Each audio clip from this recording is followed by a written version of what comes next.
Boa tarde, todos estão ouvindo? É muita tecnologia para quem tem a minha idade, para quem estudou direito ainda sobre a égide da Constituição antiga, do Código Civil e do Código Comercial antigo. Então é muita tecnologia. Mas é muito legal estar aqui, e aprendendo com a B2L, aprendendo com todos. Eu não sei se vocês sabem, eu tenho um carinho especial pela B2L. Eu sou a professora Cone Fortunato. Eu fui vice-diretora da Faculdade Nacional de Direito e, de certa forma, a B2L nasce ali na Faculdade de Direito da UFRJ, com projetos ligados a cursos de Direito e Tecnologia, e a partir destes projetos nasce, por exemplo, uma reforma no Laboratório de Tecnologia da Faculdade de Direito e o Maria da Penha Virtual, que é a startup Direito Ágil. Para quem não é daqui do Rio de Janeiro, Maria da Penha Virtual é um aplicativo onde as mulheres fazem pedido de medida protetiva, já direto para o Tribunal de Justiça aqui do Rio e da Paraíba. Então eu tenho um carinho especial e sou meio arroz de festa nos eventos da B2L por isso. Eu tenho aqui do meu lado 2 amigas, né, que já foi apresentada pelo mestre de cerimônia, mas eu faço questão de conversar um pouco e falar, que é a nossa diretora do Inova, da UFRJ, né. O UFRJ, para quem não sabe, é a maior universidade pública federal do país, né, acho que todos sabem que estão aqui, que é a Daniela Uziel. Do outro lado aqui, eu tenho a Patrícia não, Natália Patrizzi, é a segunda vez que eu cometo esse ato falho, que ela é a representante do mercado criativo, do mercado da moda, e a gente vai fazer justamente um bate-papo para mostrar a interligação entre a universidade e o setor produtivo, o setor da indústria criativa, da indústria da moda. Nossa ideia aqui é fazer esse bate-papo e mostrar como é possível. E para quem aqui majoritariamente é advogado, vocês são a ponte de conexão e de ligação das universidades, que possuem laboratórios, que possuem pesquisadores treinados, que possuem grupos, que possuem incubadoras, parques tecnológicos, com as empresas. Que, se forem fazer o investimento todo em desenvolvimento e inovação que a universidade tem, elas não vão ter o capital para investir em outros setores que elas precisam. E é o advogado que faz essa ponte, que é isso que a Natália vai contar aqui um pouco para a gente. E a importância de proteger a propriedade industrial, que é oriunda dessa parceria. A gente nasce, então, patentes, nascem marcas, nascem desenhos industriais, softwares. A importância de proteger isso e os problemas, desafios de proteger isso na era hoje da inteligência artificial. Então, é esse o nosso bate-papo. O título do nosso painel é A Trama de Penélope, o que é bastante simbólico na mitologia grega. A Penélope era a esposa de Ulisses, e ela tecia durante o dia e desfazia durante a noite tudo aquilo que ela havia produzido, né, usando uma inteligência estratégica, na verdade, para ganhar tempo e se proteger. Que é o que a gente vê hoje. A trama remete a essa construção contínua da criatividade, mas também de estratégia e de riscos, como hoje com a inteligência artificial, a proteção do conhecimento. Então, eu tenho a honra e fico muito feliz de estar aqui nesse palco com a Natália Patrizzi Conerva, representando aqui, atuante na empresa Lene Maias, de moda, que aqui quem é do Rio com certeza conhece muito bem. É uma das marcas mais relevantes da moda brasileira, tem até um reconhecimento internacional, já teve até violação de direitos internacionais do bate-papo aqui, a gente andou conversando, né. E a Daniela Uziel, como eu falei, que é diretora do Inova, do Núcleo de Inovação da Universidade Federal do Rio de Janeiro, justamente responsável por essa articulação entre o empreendedorismo e a propriedade intelectual sair da universidade. A gente dividiu em 2 blocos. O primeiro bloco, então, de bate-papo, a gente vai falar de universidade, empresa e inovação. E aí eu vou fazer uma primeira pergunta aqui para ambas fazerem um bate-papo, um bate-bola entre as duas, né.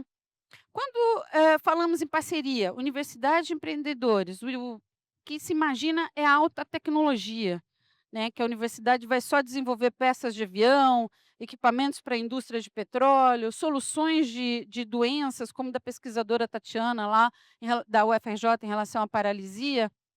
E aí eu queria saber aqui, provocando as 2 com essa questão, a universidade só é capaz de gerar esse tipo de solução de alta tecnologia? Como que a universidade, Daniela, faria uma relação com a indústria da moda, por exemplo, que aparentemente, né, não seria tão tecnológica assim, aparentemente, a gente vai ver que é. Como é que seria? Quais esses pontos de contato da indústria da moda e da universidade? Daniela e Natália.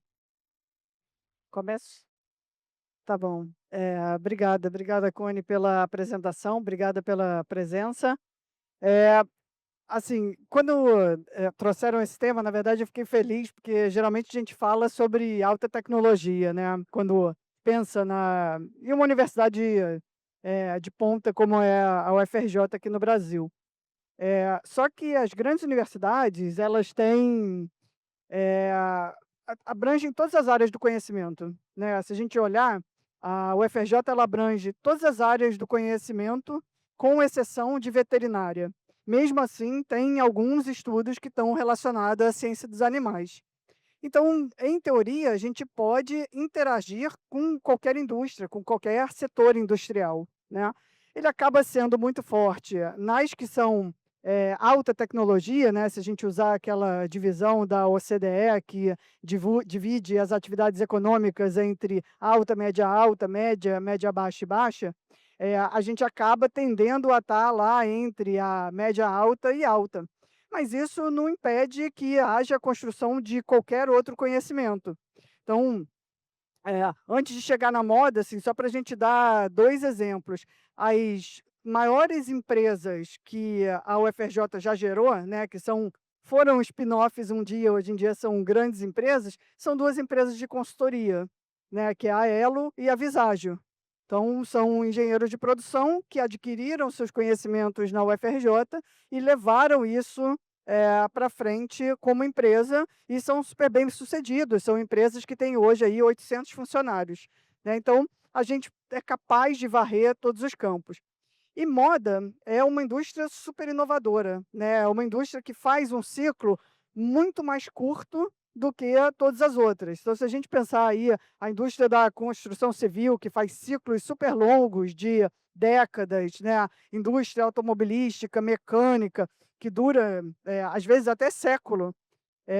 A indústria da moda, em um ano, ela termina o ciclo dela. Acho que a Natália vai falar mais sobre isso, né, eu não entendo nada dessas coisas sazonais, mas, e a gente consegue interagir, né, consegue pensar, em novos, materiais, ou até na questão relacionada a marketing, divulgação, redes sociais, eh, rastreio de redes sociais. Então acho que tem um campo, né, um leque muito grande que a universidade consegue abranger.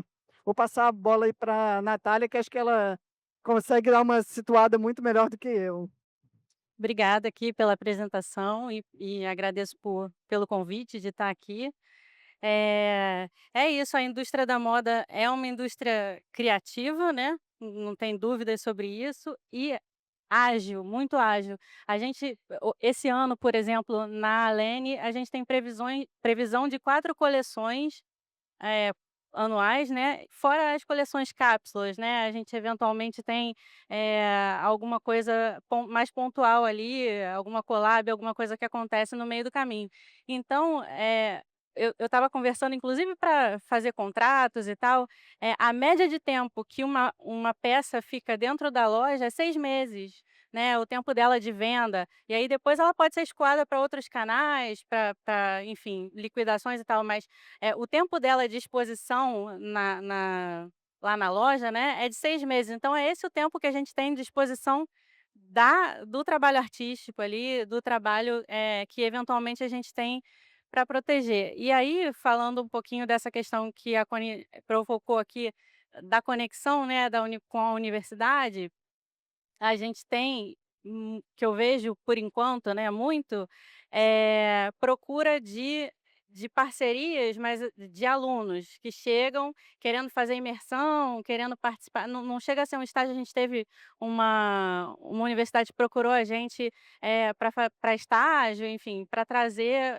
o pessoal da parte prática para da teórica para a parte prática, mas não tem muito, eu não vejo o inverso, né, que é a empresa, a indústria da moda buscando, pelo menos não dessa moda mais comum, né, mais do dia a dia, depois a gente vai falar mais um pouquinho sobre a moda de alta performance aí, buscar a universidade para esse tipo de parceria. Então, o que seria muito interessante, porque a gente tem desde, possibilidade de parcerias para criações de estampas, de tecnologias, de uso menos nocivo da água, por exemplo, porque estamparia é uma coisa que polui muito, né, então a gente tem um milhão de estudos aqui, posso pensar nesses 2, que a gente pode trazer junto a universidade para perto, mas não é um hábito, não é realmente algo que é corriqueiro, que a gente faça, com frequência.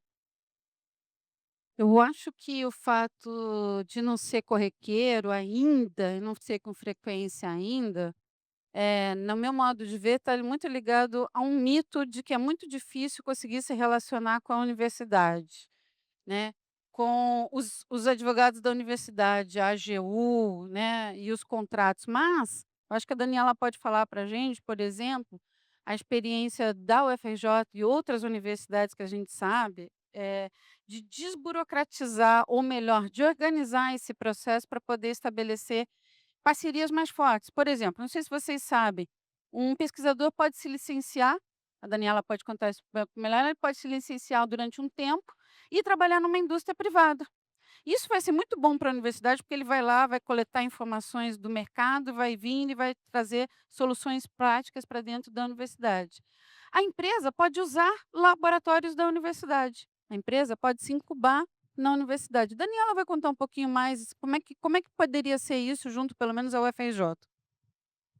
Tá, já está sendo, na verdade. A gente, já tem todos os instrumentos jurídicos definidos e eles já estão em uso, tá. Então tudo que a lei de inovação permite, a gente está colocando em prática na UFRJ. E a gente já tem uma experiência em fazer isso, acho que com empresa ligada à moda nenhuma, mas é uma possibilidade igual a qualquer outra, tá. Então a gente tem possibilidades de interação, por exemplo, quando existe interesses mútuos, que é a criação que a gente chama de parceria para pesquisa, desenvolvimento e inovação. Então, a empresa procura o pesquisador, se eu quero desenvolver tal coisa. Então, por exemplo, se a Natália procura a gente, ela fala assim, eu quero desenvolver um tecido inteligente ou um tecido mais respirável para vestido de verão. E aí a gente tem os pesquisadores, a gente tem lá nosso diretório de pesquisadores, fala assim: ó, tem esse pesquisador aqui do Instituto de Macromoléculas que pode ser interessante. Aí a gente bota os 2 juntos para conversar, se sair alguma coisa, assina lá esse acordo de parceria e eles seguem adiante, a gente faz tudo direitinho, já deixa tudo amarrado de quem é a propriedade intelectual desde o início, quanto vai ser para quem, eh isso ainda não tem transferência envolvida, tá, a transferência de tecnologia vem depois. Fica tudo amarradinho. E por que que isso é bom? Porque amarra a coisa desde o início. Já não é, a gente não faz nada caso a caso, a gente já tem todo, o processo delineado. É claro que toda negociação é caso a caso, porque aí é o interesse das partes, né, mas todo o processo ele segue um fluxo, já está muito claro. Passa Vai primeiro lá para o departamento aprova, depois vai para outra instância, aí vai para a SECAP, que é o pessoal de contratos, vem para a Inova, vai para a curadoria e o reitor assina. Pronto, acabou o processo, é isso. Então uma coisa que poderia demorar 1, 2 anos, agora a gente consegue fazer em 2, 3 meses, às vezes demora um pouquinho mais porque trava por algum problema, tá. E tem outras possibilidades, a gente pode fazer uma prestação de serviço. Então, vamos dizer que a Natália procura a gente e fala assim: "Olha, eu quero que vocês desenvolvam para mim isso, mas eu não quero que a universidade seja parte disso. Simplesmente vocês vão desenvolver para mim e isso é um entregável", tá. Então isso aí é um contrato de prestação de serviço. Dá para fazer também, sem nenhum problema. Tem uma encomenda, nesse caso, a API vai ser provavelmente toda dela, dependendo do que for negociado, mas provavelmente vai ser toda dela, e ela simplesmente vai remunerar a universidade por isso. Outra possibilidade é o que a gente chama de compartilhamento de infraestrutura, tá.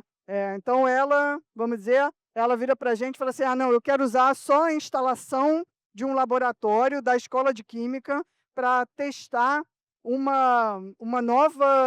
novo método de fabricação de jeans que economiza água, mas eu não quero o envolvimento de vocês, eu só quero ter o tanque com a especificação X, a bancada com a especificação Y e o equipamento Z". Aí a gente faz esse contrato, ela vai lá, utiliza durante, sei lá, 6 meses, terminou esse tempo, ela acabou, vai embora, terminou a testagem dela, é só dela também.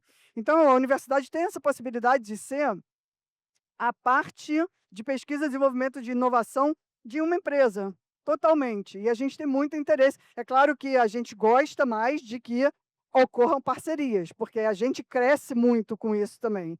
Mas, na parte de prestação de serviço e compartilhamento, o bom é que a sociedade ganha também essa confiança da universidade e a universidade da sociedade, né, porque às vezes por desconhecimento essa relação não existe, tá. E só para citar, a última possibilidade que me vem aqui à cabeça, é a própria transferência de tecnologia. Então a gente tem o nosso portfólio, então, as empresas podem bater na nossa porta, a gente tem ido mais ativamente buscar as empresas, assim: "Olha, a gente tem essa e essa e essa tecnologia, que a gente pode ou amadurecer ela junto, ou a gente pode transferir, né, o direito de exploração comercial para vocês, vocês terminam o amadurecimento e vão comercializar", tá. Esse é exatamente o caso que a Cone citou, da polilaminina, da Tatiana Sampaio, que foi para a mídia agora recentemente, foi transferido para o laboratório Cristália, que é um grande laboratório farmacêutico em São Paulo, e eles têm agora o direito, eles estão terminando, né, terminaram de fazer o desenvolvimento tecnológico, começaram a fazer os testes clínicos e vão, tudo dando certo, essa tecnologia vai para a prateleira e o que eles vão devolver para a gente são royalties, tá. Então a gente tem o maior interesse de que isso aconteça. Bom, eu volto a falar que majoritariamente aqui são advogados, que hoje o advogado não é mais aquele que senta e fica fazendo petição. Tá ali um monte de tecnologia para a gente não ter mais que ficar sentando fazer petição. O que a gente faz é conexão entre os nossos clientes e as soluções que eles precisam. É isso que a gente está buscando fazer aqui. Eu vou dar alguns exemplos da vida prática nossa para vocês entenderem essa conexão. Por que que eu estou aqui com a Natália, por que que eu estou aqui com a Daniela, que eu estou aqui no meio. Por exemplo, lycra. Lycra, na verdade, é um tecido, né, ele é um tipo de tecido que foi desenvolvido e que, a partir daí, foi se chamado lycra, um tecido novo, aquele elástico, né, esticável, e essa marca de alto renome, essa marca super famosa, essa marca, que se tornou Lycra. Dry Fit, também, Speedo, gosto de falar do maiô da Speedo. O maiô da Speedo, que é o maiô que dava alto desempenho, né, para os nadadores, na verdade, uma patente da Speedo não registrada no Brasil. Então tem uma outra coisa que nós advogados temos que começar a olhar, o advogado da empresa o que que tem lá no banco de dados do INPI, que eu tenho que buscar de repente para ter licença de uso, para melhorar os meus processos, os meus produtos, e aquilo que não tem, que não foi registrado e que está de uso comum aqui no Brasil. E eu acho que e as violações, né, principalmente na criação daí artística, de estampa, que eu acho que a Natália pode contar um pouco, como é que ela faz no dia a dia dela, né. Antes de falar da violação especificamente, eu queria voltar rapidinho na questão das universidades, eh, que eu acho que a moda, ela começou a maioria das empresas de moda, ela começou num quintalzinho, em alguém costurando. A história da Lene, especificamente, que é onde eu estou agora, é essa, ela tinha lá uma garagenzinha, e aí é tudo muito informal, né. E as empresas, à medida que as empresas vão crescendo, eu acho que a possibilidade, inclusive, dessa interação fica maior, porque aí a gente tem, espaço para isso, né, porque quando você tem aquele mundinho ali muito pequeno, muito restrito, você não tem orçamento, você não tem espaço, você não tem nem pensamento para isso. A partir do momento que você consegue, agora a gente tem empresas de moda que são conglomerados, mas antes a maioria delas eram empresas menores, né, e aí nem passava pela cabeça essa questão,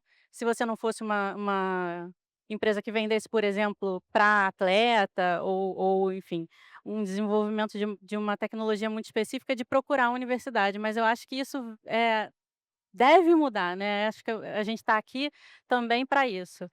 E aí com relação às violações, eh, eu tive recentemente uma a gente estava numa feira, né, normal que a gente apresenta, fora do país, e a nossa, diretora de exportação viu uma roupa com um tecido com a estampa idêntica à nossa.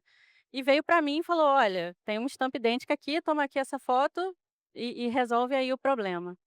E aí é internacional, a gente sabe que se eu comprasse uma briga internacional, isso ia virar, potencialmente uma coisa muito grande, e mais uma vez voltando, a gente tem um ciclo de vida muito pequeno. A gente quer proteger as nossas estampas, mas a gente tem um orçamento limitado para isso, porque eu vou, até que ponto eu quero gastar, para proteger uma estampa que vai ficar na loja 6 meses? Ela é uma estampa tão icônica assim, que valha todo o esforço?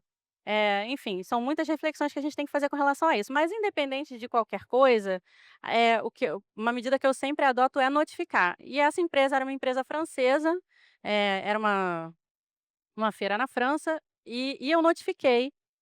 E, para minha surpresa, porque muitas vezes as notificações não são sequer respondidas, essa notificação foi respondida por essa empresa francesa, dizendo que ia retirar todo o estoque que eles tinham lá, que não tinham sido eles, que eles tinham comprado aquela estampa de um outro lugar, que inclusive eu não consegui achar depois, era uma empresa italiana que supostamente tinha vendido para eles, mas que até pela boa fé e para não se queimar no mercado, essa empresa francesa também, eles retiraram tudo do mercado. E eu acho, e aí é achismo, que isso tem a ver também com o fato da empresa ser francesa, porque na França eles levam muito a sério essa questão, da proteção e do direito autoral. Talvez se fosse, sei lá, na Turquia, se a gente tivesse pego no Brasil talvez, as pessoas levam isso menos a sério, mas como a empresa era francesa, a gente teve resposta rápida, imediata, e conseguiu resolver o problema sem gastar R$ 1, porque a notificação quem fez fui eu, a empresa respondeu e tudo foi resolvido de uma forma satisfatória. Bom, vou pegar um gancho aqui, se fosse em outro lugar, talvez não tinha funcionado a notificação. A gente pode usar, infelizmente, o nosso exemplo, Brasil. A nossa lei da propriedade industrial, 9.279, ela está fazendo 30 anos esse ano, 96. E infelizmente os artigos que tratam sobre a responsabilidade civil por violação de propriedade industrial, a lei está velha, a lei não foi modificada.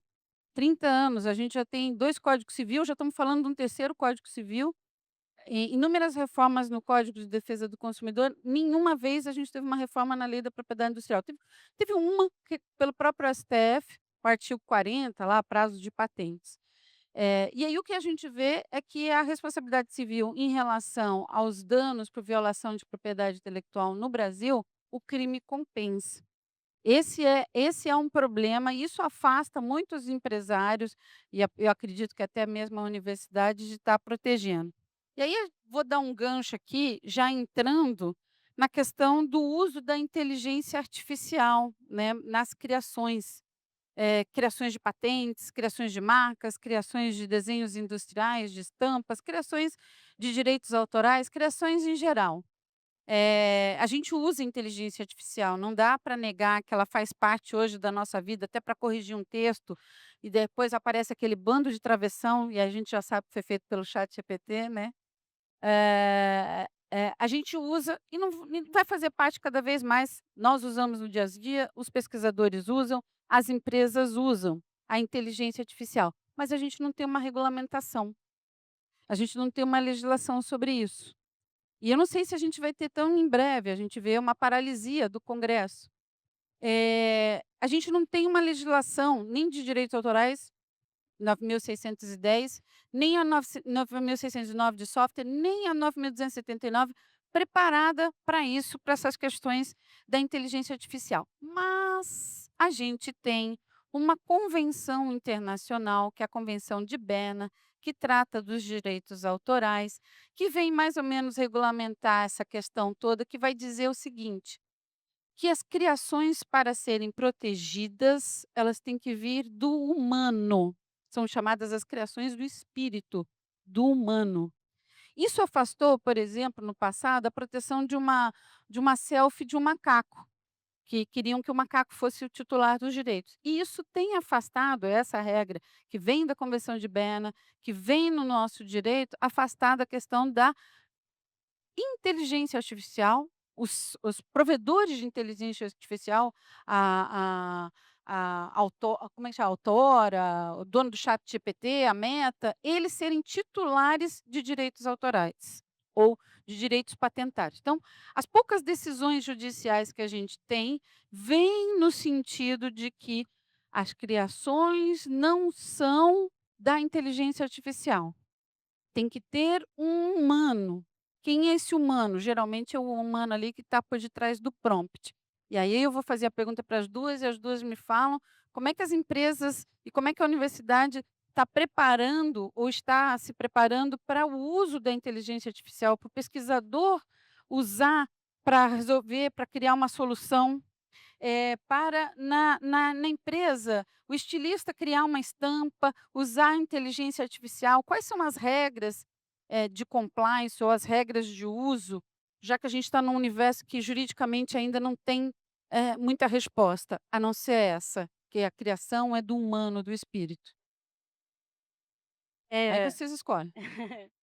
eu entendo, na verdade, que a gente está num momento delicado com relação a isso, porque não é se vai ser usado, é como vai ser usado, porque a inteligência artificial vai ser usada, seja para uma petição, e aí falando mais do direito, seja para a criação de uma estampa, pode ser que ela seja usada, de forma secundária, né, ela seja usada ali para um elemento, mas ela vai ser utilizada, de alguma forma.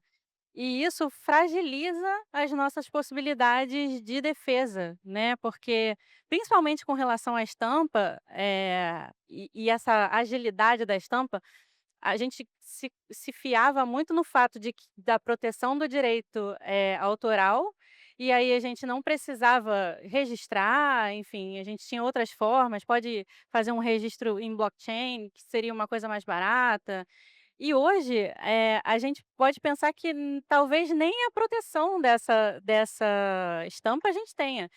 Quando eu tenho um caso de cópia, enfim, alguma coisa acontece, a primeira coisa que eu faço é sentar com o time de criação para entender, eh, se o que que foi usado, se teve uso de banco de imagens, se teve uso de IA, e a partir disso tomar decisões, relacionadas a como proteger e se proteger, porque na verdade é isso, assim, se a gente tem a certeza de que foi usado IA, até agora, até esse momento, a gente sabe que não vai poder ser protegido. Mas a gente vai deixar de usar a IA por conta disso? Eu acredito que não. Eu acredito que nesse momento não. Então a gente vai continuar, nessa fragilidade aí que, por enquanto, eu não vejo solução. Por enquanto, o que eu entendo é que as empresas têm que fazer o que tem de compliance para fazer seria, documentos ou informativos de como se pode usar e o que pode usar, para que pode usar, porque aí a gente pelo menos tem um direcionamento para saber o que que pode e o que não pode ser protegido. De novo, nós advogados temos que trabalhar nisso, né, trabalhando com regras de como controlar, guardar os prompts dado, né, o nome do funcionário que trabalhou nisso, criar uma política de uso de IA, uma política que, por exemplo, a universidade já tem, né, Daniel? Já tem uma política, mas ainda assim, né, mesmo tendo uma política, é uma preocupação. Acho que tem uma preocupação, na verdade, uma dupla preocupação.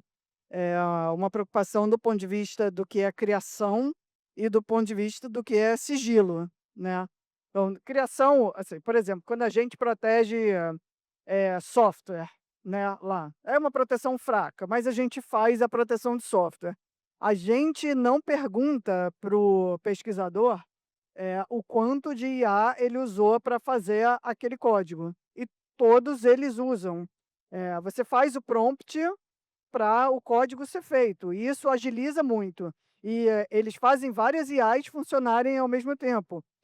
O desenvolvedor que trabalha comigo, ele não emprega mais humanos, ele tem vários assistentes de IA. Ele não bota uma IA fazendo, ele bota várias, cada uma faz uma parte, depois ele junta o código. Só que quem idealizou aquele código foi ele. O desfecho final daquele código é dele. É como se ele tivesse ali micro trabalhadores, trabalhando para ele. Então eu enxergo um pouco dessa forma. eh, Tem uma IA ali funcionando? Tem, mas ela não idealizou nada, a criação é dele, né. Então, software a gente está protegendo dessa forma, né. A patente, aí certamente pode ter algum uso, mas acho que tudo que a gente pegou até agora, estou olhando aqui para o Jefferson, mas tudo que o Jefferson trabalha lá na nossa equipe, eh, assim, é humano.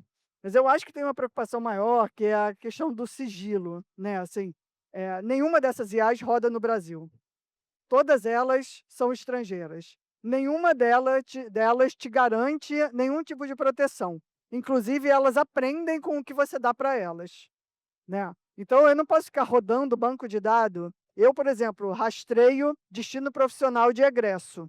Zero chance de eu colocar isso em qualquer IA que seja, porque tenho ali identificadores, inclusive dados sensíveis, né. Então acho que a gente tem uma preocupação, lá dentro da Inova, com a questão do sigilo, né, de não alimentar nenhuma IA com o que a gente tem, porque isso realmente não tem nenhuma possibilidade de acontecer. Ainda mais se você ainda tem uma proteção que está antes daqueles 18 meses, que não teve publicação e que aquilo, por enquanto, é só nosso, né. E se precisar fazer ajuste, precisar fazer emenda, a gente ainda consegue fazer, né. Então acho que, para mim, tem essa dupla preocupação, né, de criação e de você ter esse não compartilhamento, né, esse vazamento de dados. Aliás, eu e a Daniela, a gente se conheceu trabalhando num projeto e tentando aplicar ali LGPD, né. LGPD. Agora, veja, há uma preocupação da universidade, há uma preocupação do setor produtivo de não estar alimentando, né, e criando um monstro que na verdade está no exterior, mas isso não acontece no NPI não, gente. O NPI está hoje, o Instituto Nacional da Propriedade Industrial, onde se registra as marcas, patentes, softwares, desenhos industriais, está hoje levando a teste, né, para um petit comitê, o uso de uma inteligência artificial para o exame de marcas. Ou seja, a gente vai passar a alimentar uma inteligência artificial do exterior, com dados sobre marcas, daqui a pouco sobre patentes, vindo de um órgão federal responsável pelo exame. A ideia deles é que, haja até um exame substantivo aí por parte dessa inteligência artificial. De novo, nós advogados temos que começar a ver controle de danos em relação a isso vai dar problema, né. Controle de para não violar os direitos autorais e proteção dos nossos criadores que usaram o direito autoral.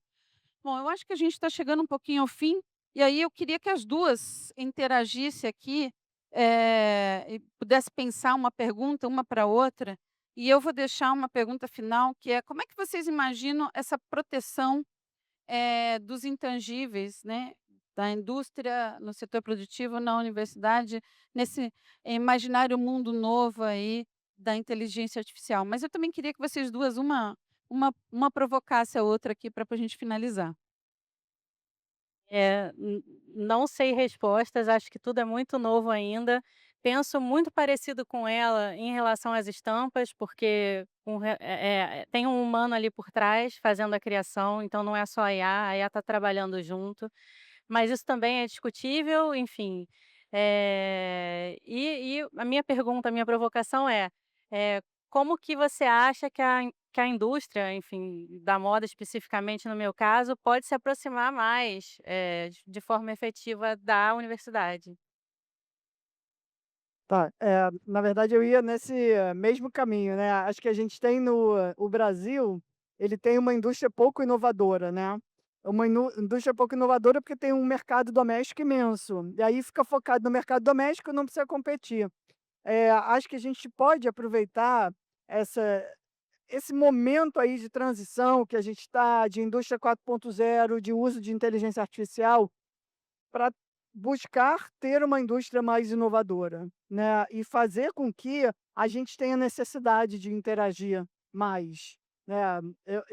Eu iria muito nesse caminho, tentar se como que eu provoco a indústria para chegar mais próximo da universidade e falar assim: "Olha, vamos fazer aqui algo totalmente diferente", né, algo que seja mais sustentável, algo que seja mais diferenciado, nessa linha, né. A gente está precisando de um Tinder. Quem que vai criar o Tinder que vai fazer o match da indústria com a universidade? Quero agradecer a todos aqui pela audiência, a querida Daniela, a querida Natália, a querida B2L pela oportunidade de a gente estar aqui conversando e dar um recado final.